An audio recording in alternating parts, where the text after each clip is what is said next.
Baby boomers may have launched the cooking craze and nurtured it, but the millennial generation are stirring the pot and taking over the kitchen. A global market research firm Millennial says younger generations love cooking more than their senior counterparts and make up for enthusiasm what they lack in experience. Joining us on the desk, Garth Tennyson, Companies and Markets Editor at FinWeek, Claire Mack, Food Trend Analyst at spill.co.za. So Mark, let's start off with you and get your view on, why you decided to go for this cover story this time around. Well, Garth and I were joking a little bit. Food, we're probably two of the biggest plebs around. Gourmet food is probably not our forte. But you guys like McDonald's, Steers kind of... Okay, probably Steers, maybe Mike's Kitchen from time to time. He doesn't have any kids, so he doesn't have the Mike's Kitchen constraints. But I think one of the things we did find about the food sector is it's a big business. It's a very real enterprise in South Africa. And when it got pitched, we thought, is it going to be a very foodie type story? Are we just going to look at kind of catching up with the MasterChef craze in South Africa? And then we started to unpack it, and there's some very cool entrepreneurial businesses that are coming through. One of the stories that Mandy looks at in this is Ruben Riffel, who's the celebrity chef who basically started from nothing. Ruben's in Cape Town become very famous. Exactly, basically. Far more famous than we have. So obviously we missed out on this food craze. But also businesses like Yappy Chef in South Africa, they've been growing aggressively. I mean, there's just so many cool opportunities out there in the market. And I think it really appealed to me. I was just looking at some of the stats, that you've got this young audience that really are enthusiastic about something. I mean, it's often sport that catches the attention, but I mean, cooking seems to be, if you're talking in your social circle at the moment and you're somewhere between 25 and 40, cooking seems to be it. It's not just limited to the girls. I mean, the guys are getting into it. I just thought it was a really fun story to put together. Yeah, and a fun cover picture. Claire, so how would you define what gourmet means to us now, as opposed to what it might have meant back in the 80s when there was this whole craze towards in fine dining, basically? Right. Okay. Well, first of all, great cover story. Love it. Food is big business in South Africa. We're in the middle of the revolution right now, and that's what I'm doing in Cape Town. And the stories are extraordinary. You've got serious businesses, serious chefs, and of course it's very important for the South African economy, which we'll get into in a few minutes hopefully, and the serious sectors that it can tap into. But the change, and let's take it from an international point of view, fine dining is dead, and so it's important to catch the right wave, in that it's all about informal eating, kind of cutting edge, funky interior design, and kind of getting away from overly formalized presentation. It's about real food. The food markets are extraordinary. They're really driving at small producers, and the supporting of small producers for great produce is vital to all of this. And so you're meeting key chefs in Cape Town and Joburg and throughout the rest of the country, believe it or not, that are very serious now about food, but being real. So this kind of poncy, posh, fine dining thing doesn't have a place in today's gourmet world. It's gone, and that's the change in the definition. But it's really, really exciting, and there's loads of innovative stuff happening, loads of unusual events, like for instance on Monday, the Hewlett's, for the very first time, Hewlett's Pastry Chef of the Year is taking place, and it's a cook-off, and it's the best pastry chefs from all around South Africa, and it's big brands coming together to support this push. Pastry chefs have been in kind of not in the limelight, and now they're going to be liming it up in Cape Town on Monday. That's just one example of what's happening.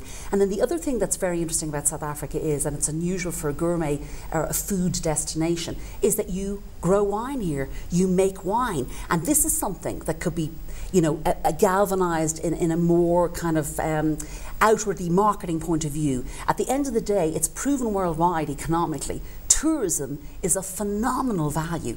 When some of the European countries were hit earlier on economically, they started slashing VAT on tourism products, slashing airlines to get people into their countries to spend money from a tourism point of view. Tourism is a lovely little... So it has, huge spillover benefits. Totally. Let's talk about some of the factors that are driving this trend in South Africa, guys. I mean, one of the things that caught my eye was conspicuous consumption. In South Africa, many people using status items like cars, clothing, and then perhaps fine dining in the sense that we have today, gourmet food, to be able to symbolize wealth.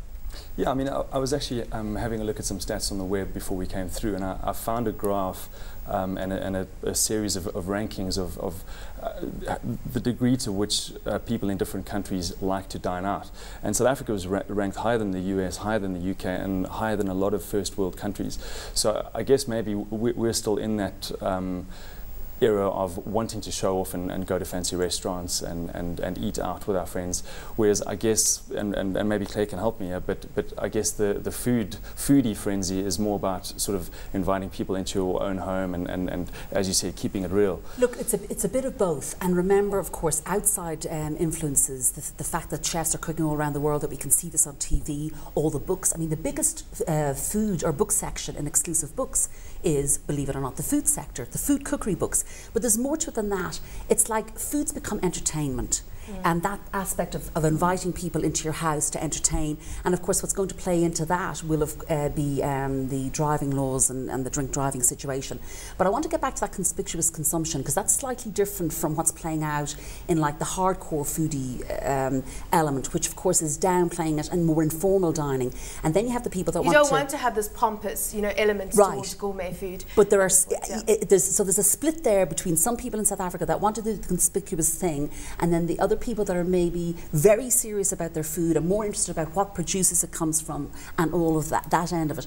But I want to get back to the wine, because I think that the wine could play out from a South African point of view in a more constructive way. Because in a way, wine outwardly for the rest of the world could be used as a calling card to get tourists in. And I think this link up between food and wine is a phenomenal thing. And there's a competition coming up which is fascinating, and South Africa are the first to do it. And it is getting 100 women to judge 100 wines, and it's happening in Cape Town. Not everything happens in Cape Town, but you know what I mean. It's just happening there, and it's called 100 Women, 100 Wines, and it's Ultra Liquor that are getting involved in this. And that is fascinating, because the majority of people that buy wine are women. Women are the purchasers of wine. Women drive the sales of wine in this country. But it's great to see a competition like that, emphasising that women are the ones that are picking these things out, and to have a big drinks brand come along and go, yes, we like this. There are many food brands on the ground in South Africa that know where the trends are going and see it as it's a lifestyle thing now, and it's become, dare I say, as big as sport.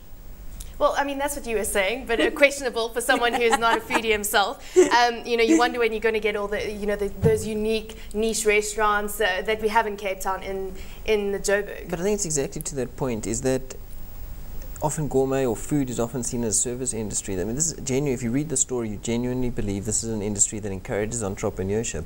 One of the things that comes through, Mandy went and chatted to the people at Woolworths and Pick n Pay, and you never associate Pick n Pay with gourmet in the traditional sense. But there it is. It's one of their big, the niche items are the things that are growing from a retail perspective. And I mean, the supermarkets are driving the accessibility factor of it. Correct. And I think that people are seeing this is a trend. This is something cool to be associated with. You can do very cool activations inside Pick n Pay, for want of an example, saying on specific niche vegetable items or cooking items. And often you can drive. I mean, it's been driven very much by the MasterChef craze, and I think, my kids are 8 and 10 years old, and they love watching the MasterChef even from that young age, and the kids are always trying it. And I think that the idea of being able to experiment, and that was something else that came through quite strongly in the story, was people want to try a thing. Why not give it a go and see what comes out of it? But I'll give you another one. You mentioned those supermarkets. I'll mention another one. Checkers.